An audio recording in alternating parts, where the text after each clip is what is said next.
ايوه يا جيهان. جبت الكيك والشاي بلبن عشان نتعشى. طب تعالي يا جيهان، نقول كلمتين كده لله وللوطن.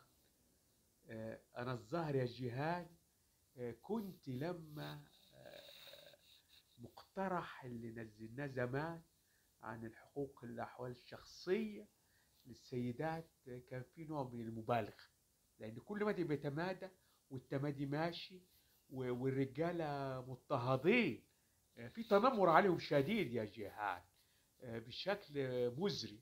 أنا مش موافق على التجاوزات اللي بتحصل مع الرجال، مش عشان هم رجالة وبيتحملوا ما عندهمش جوارح وأحاسيس. ده كلام فارغ. أنا مش موافق وما بحبش الحاجات دي. هاتينا الشاي بقى والكيك وربنا يعديها على خير يا جهاد.